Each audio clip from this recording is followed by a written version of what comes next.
Hello, my name is Sean, and welcome to A Theology of Christian Permaculture. I was going to continue with the 8 basic ideas, elaborating on them, that was in the first video posted on this channel. But I'm going to take a break for a minute because this year has been a really challenging year.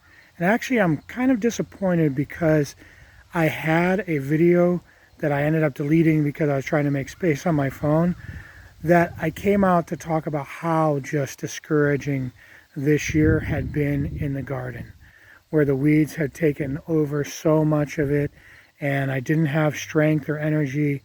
I'm still not feeling well. That's one of the reasons why it's taking me so long to post content, but I am starting to feel a little bit better. With the Lord's strength, hopefully it will continue. Still don't know what's wrong with me, still don't know why what happened. I had this episode where I had what felt like an explosion inside my body while I was at a big book sale, because I sell books for a living, and I felt like I was going to pass out. I had very high blood sugars that day, and I don't even know how I made it home that day because it was like about an hour away. And I drove back home and I went to the doctors a couple days later. They didn't find anything. I've been to the doctor again. So nothing conclusive yet, waiting on an ultrasound. But it came out because the garden is really in disorder. The orchards are really suffering. And, we set up this, because we wanted to start growing our own food. But when we first started, we didn't really have an idea of permaculture principles and how these type of things could support. We just wanted to get away from pesticides, and we wanted to grow our own food because that way we knew what we were putting into it. But we faced a lot of challenges in this. And this year, like I said, one of them being health. My wife hasn't been feeling well either. But I came out and I made this video, and it was, because I showed like this area right here. See how it's all overgrown with this grass, some type of crabgrass. It's actually really pretty easy to pull out, but then there's the bindweed that's gotten in, because this area right here has never really been managed. We do have raspberries, which, by the way, now are taking over everywhere. So now we got to deal with that blessing. But we have all kinds of different things that are going on. But we have, all this area. So we have our comfrey over there. We have some chia that I planted. But anyways, I came out and I was so discouraged, when I first started that video. And I was just like, this has been a total failure of a year in the garden. And I just decided one day I was going to start cleaning up. And that day that I started cleaning up, what I discovered was that underneath a big pile of weeds, like I just showed you, grasses and just all kinds of stuff, which was right here, and we had a trellis here, and this is an asparagus bed.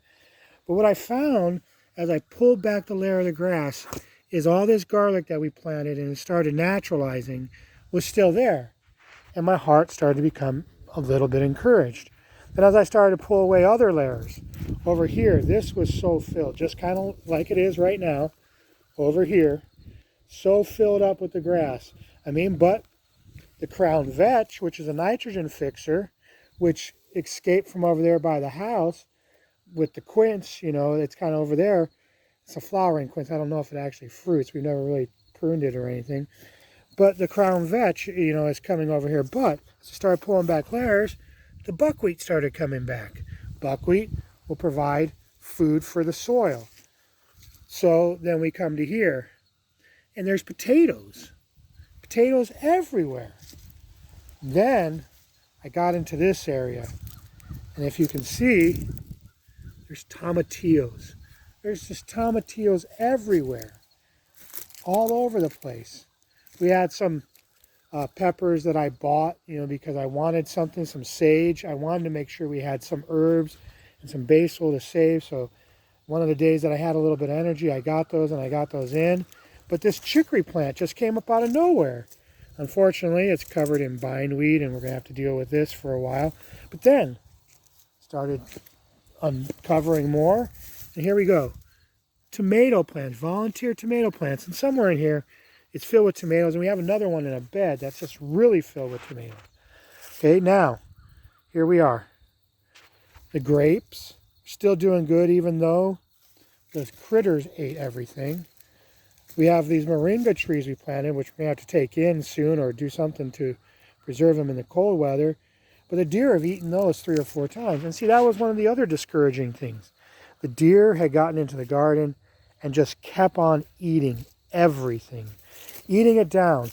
Over here, I was so discouraged because we had all these Thai long beans growing. But, you know, when they were only this high, the deer came in, and if you notice, there's barely any bottom leaves. They came in and they started eating everything, but the plant kept going up. And then we started, after I was able to fix the problem where the deer were coming in, which was a little space in the fence, the deer fence, you know, it's just a plastic, you know, some type of fence. I don't know, it's made out of plastic or something. We started to get, you know, Thai long beans. So we got to enjoy those. Then as I started to look around, I started to notice, oh, the arugula that I planted in the spring, is still there. Look at this, butter crunch lettuce. And so, you can hear it in my voice right now. I'm still getting excited about what I'm finding. I already know this stuff is here. But here's the thing. As I went out to film that video and I was so discouraged, and I started just looking around and I started filming all of this that just still needs to be dealt with, I slowly became very encouraged. Actually, very quickly I became very encouraged. And see, another thing is, this year we grew some very beautiful hollyhocks. And that was just something I've never really wanted to grow, was flowers, because I was like, I want everything to be utilitarian. And technically, hollyhocks are utilitarian because you can eat them. But here's the thing: what I came to find out is that I really enjoyed their beauty. So I planted some more here that are coming up, plus the sage that, you know, perennial, and another one here. Then, just because, planted some zinnias. And these are just so beautiful. I'm just going to walk through. See, look at it right here. Here's something that comes back every year that is not native to this area, but it's become kind of part of the landscape, and this is shiso. I still haven't really found a way to like it or enjoy it, and if anybody has any ideas, please let me know. But here we go. You know, I started to become encouraged, and my heart started leaping because I started enjoying more of the beauty of the things like the zinnias. And then our basil. This is our heirloom spicy basil. It's like a cross between like 12 different types of basil. It's very strong. But it started coming back, and we hadn't seen any. Like I said, here's the comfrey. Then here's this big, huge patch of mint. And then, like I said, there was a patch of chia seed that I planted. I planted it over here because I kind of wanted to keep down the Bermuda grass. Bermuda grass has been our bane. But here we go. It's grown like 5 feet tall. And it was getting ready to flower. But the thing is, we're about to hit our first frost. So, anyways, there's always going to be challenges. But when we start to set our systems in place, and had we known what we know now about permaculture, we would have done things differently. And in my next video, I'll talk a little bit about our orchards. But here it is. Things will still happen even when it's not the greatest season, or when you're not physically able to do as much as you're normally used to be able to do. So be encouraged that in any season, that there is a season for everything underneath the sun, like Ecclesiastes says. May God bless you, beloved of the Lord. May he cause his face to shine upon you.